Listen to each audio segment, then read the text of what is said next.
Halo semuanya, selamat datang di video pembelajaran mata kuliah Manajemen Strategik. Pada video kali ini, kita akan memahami lebih dalam mengenai salah satu materi dari mata kuliah tersebut, yaitu mengenai analisis lingkungan eksternal. Identifikasi dan analisis lingkungan eksternal. Sebagian perusahaan menghadapi lingkungan eksternal yang semakin dinamis, kompleks, dan global, sehingga penafsiran terhadap perubahan lingkungan menjadi semakin sulit. Untuk menangani data lingkungan yang tidak lengkap dan seringkali ambigu, serta untuk meningkatkan pemahaman tentang lingkungan eksternal, perusahaan melakukan proses yang disebut dengan analisis lingkungan eksternal. Tujuan analisis lingkungan eksternal. Proses ini harus dilakukan secara kontinu dan terdiri dari 4 aktivitas utama, yaitu pemindaian atau scanning, pengawasan atau monitoring, peramalan atau forecasting, dan penilaian atau assessing. Salah satu tujuan penting dari analisis lingkungan eksternal adalah untuk mengidentifikasi peluang dan ancaman. Peluang adalah kondisi dalam lingkungan eksternal yang dapat membantu perusahaan mencapai daya saing strategis, sementara ancaman adalah kondisi yang dapat menghambat usaha perusahaan. Aktivitas dalam analisis lingkungan eksternal. Ada 4 aktivitas dalam analisis lingkungan eksternal, yaitu yang pertama, pemindaian atau scanning, yang kedua, pengawasan atau monitoring, yang ketiga, peramalan atau forecasting, yang keempat, penilaian atau assessing. Pengawasan atau monitoring. Pengawasan melibatkan pengamatan terhadap perubahan-perubahan lingkungan untuk melihat apakah tren penting sedang berkembang dari hal-hal yang telah diamati dalam pemindaian.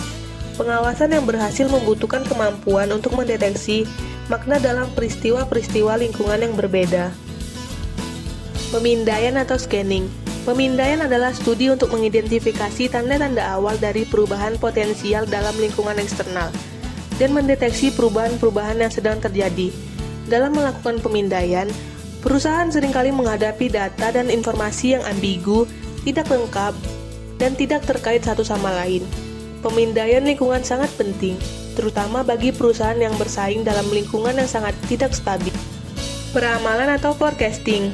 Peramalan adalah proses analisis yang mengembangkan proyeksi yang layak tentang apa yang mungkin terjadi dan seberapa cepat perubahan serta tren yang telah dideteksi melalui pemindaian dan pengawasan akan terjadi. Peramalan membantu perusahaan untuk mempersiapkan diri menghadapi berbagai kemungkinan di masa depan. Penilaian atau assessing. Penilaian adalah proses menentukan waktu dan signifikansi efek dari perubahan-perubahan dan tren lingkungan terhadap manajemen strategis suatu perusahaan. Melalui pemindaian, pengawasan, dan peramalan, seorang analisis dapat memahami lingkungan eksternal. Langkah lebih lanjut adalah menilai implikasi dari pemahaman tersebut pada organisasi. Tanpa penilaian, perusahaan hanya akan memiliki data menarik yang tidak diketahui relevansi kompetitif. Diagnosis lingkungan umum atau eksternal. Analisis lingkungan eksternal mencakup pemahaman berbagai faktor di luar perusahaan yang mengarah pada munculnya peluang bisnis atau ancaman bagi perusahaan. Lingkungan umum terdiri dari faktor-faktor yang bersumber dari luar dan biasanya tidak terkait langsung dengan situasi operasional suatu perusahaan tertentu. Faktor ekonomi. Faktor ekonomi berkaitan dengan sifat dan arah sistem ekonomi tempat suatu perusahaan beroperasi. Ini termasuk ketersediaan kredit, tingkat penghasilan yang dapat dibelanjakan, kecenderungan belanja masyarakat, tingkat inflasi, defisit atau surplus perdagangan, dan tingkat tabungan masyarakat serta bisnis.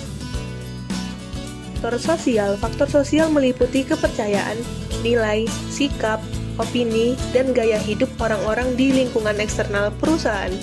Faktor-faktor ini berkembang dari pengaruh kultural, ekologi, demografi, agama, pendidikan, dan etnik. Perubahan sosial dapat mempengaruhi permintaan akan berbagai jenis produk dan layanan. Faktor politik atau hukum. Faktor politik dan hukum mencakup arah dan stabilitas dari parameter legal dan regulasi yang membatasi operasi perusahaan.